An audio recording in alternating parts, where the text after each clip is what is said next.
Selamat datang di Mata Militer Ngapak, tempatnya info dunia dan Indonesia, dan yang panas-panas tentang militer. Seruput kopi dulu, Lur. Kalau ngomongin kapal selam modern, sekarang dunia memang lagi panas-panasnya berburu kapal selam generasi baru. Dan yang lagi ramai dibahas adalah Barracuda dari Prancis. Kapal selam ini bukan kapal biasa, karena desainnya berasal dari kapal selam nuklir kelas Suffren, milik Angkatan Laut Prancis. Nah, yang bikin menarik, Prancis kemudian membuat versi diesel elektrik konvensional yang dikenal dengan nama Short Fin Barracuda, dan sekarang berkembang lagi menjadi Black Sword Barracuda. Pertanyaannya sekarang, apakah Indonesia benar-benar tertarik membawa pulang kapal selam monster ini?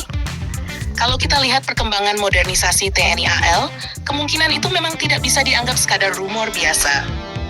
Karena Indonesia saat ini sedang mencari pengganti sekaligus penambah kekuatan kapal selam yang benar-benar punya daya jelajah jauh, senyap, dan mampu menghadapi kondisi perang modern. Selama ini, Indonesia mengoperasikan kapal selam kelas Cakra buatan Jerman dan kapal selam Nagapasa hasil kerjasama Korea Selatan. Tetapi perkembangan ancaman di kawasan Indo-Pasifik membuat kebutuhan TNI AL berubah drastis. Sekarang bukan cuma soal patroli laut biasa, tetapi bagaimana Indonesia bisa menjaga ALKI, Natuna, jalur perdagangan internasional, sampai menghadapi persaingan kekuatan besar di kawasan. Nah, disinilah Barracuda mulai menarik perhatian. Secara desain, Black Sword Barracuda punya ukuran jauh lebih besar dibanding kapal selam diesel elektrik kebanyakan. Bobotnya bisa mencapai lebih dari 4.000 ton. Artinya kapal ini masuk kategori heavyweight submarine. Ukuran besar itu memberi keuntungan besar dalam daya tahan operasi, kapasitas senjata, bahan bakar, dan kenyamanan awak saat operasi panjang. Yang paling menarik adalah bentuk lambungnya yang mirip kapal selam nuklir modern. Ini membuat tingkat hidrodinamik atau efisiensi gerakan di air menjadi lebih baik. Semakin halus desain kapal selam, semakin kecil suara yang dihasilkan saat bergerak. Dalam perang bawah laut, suara adalah nyawa. Sedikit saja kebisingan terdeteksi sonar lawan, posisi kapal selam bisa langsung diburu. Barracuda juga terkenal karena teknologi stealth atau kesenyapannya. Prancis memang punya reputasi sangat kuat dalam teknologi kapal selam. Bahkan kapal selam nuklir mereka sering dianggap salah satu yang paling senyap di Eropa. Versi Black Sword Barracuda juga dirancang agar bisa membawa sistem Air Independent Propulsion atau AIP. Teknologi ini memungkinkan kapal selam tetap berada di bawah air lebih lama tanpa harus sering muncul ke permukaan untuk mengisi baterai.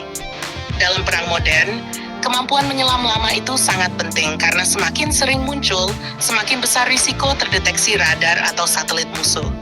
Kalau Indonesia benar-benar membeli kapal ini, maka kemampuan operasi bawah laut TNI AL bisa melonjak drastis. Sekarang kita bahas persenjataannya.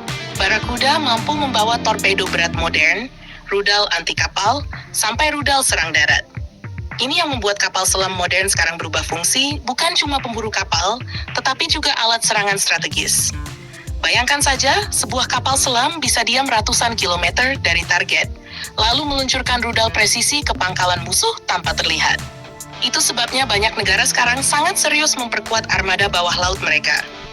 Kalau Indonesia memiliki kapal selam seperti ini, efek deterrence atau daya gentarnya akan meningkat besar. Negara lain akan berpikir dua kali, karena kapal selam adalah aset paling sulit dilacak. Dan ada satu hal penting lagi, Barracuda punya jarak operasi sangat jauh. Ini cocok dengan karakter geografis Indonesia yang luas sekali.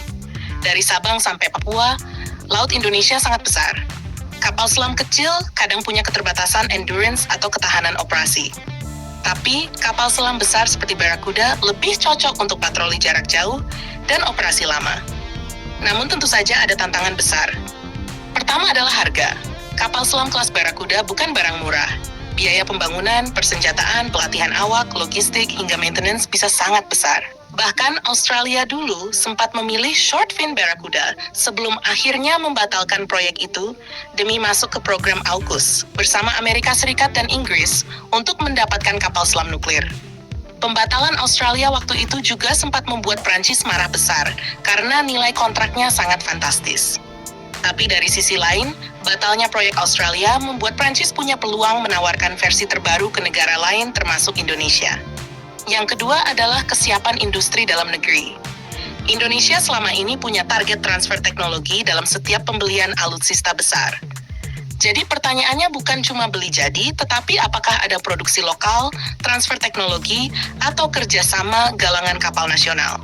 Kalau Prancis berani memberi transfer teknologi besar, kemungkinan Indonesia bisa semakin tertarik. Karena sekarang, Indonesia juga sedang membangun kemampuan industri pertahanan maritim secara bertahap. Selain itu, kita juga harus melihat faktor geopolitik. Indonesia saat ini terlihat semakin aktif memperluas kerjasama pertahanan dengan banyak negara. Dari Turki, Italia, Korea Selatan, Jepang, sampai Prancis. Strategi ini membuat Indonesia tidak terlalu bergantung pada satu negara saja.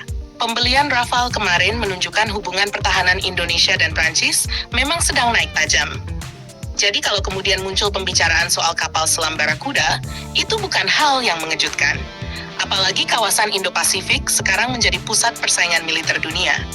Amerika Serikat, China, Jepang, Australia, India, semuanya memperkuat armada laut mereka.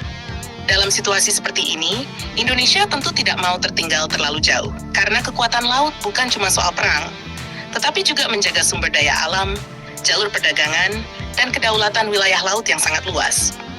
Kalau nanti benar Indonesia memilih Black Sword Barakuda, maka TNI AL akan masuk level baru dalam kekuatan bawah laut Asia Tenggara.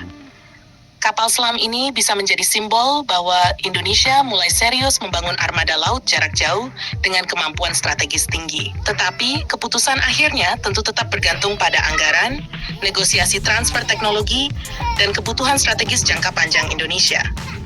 Yang jelas, dunia sekarang sedang melihat bagaimana Indonesia perlahan mulai memperkuat kekuatan maritimnya.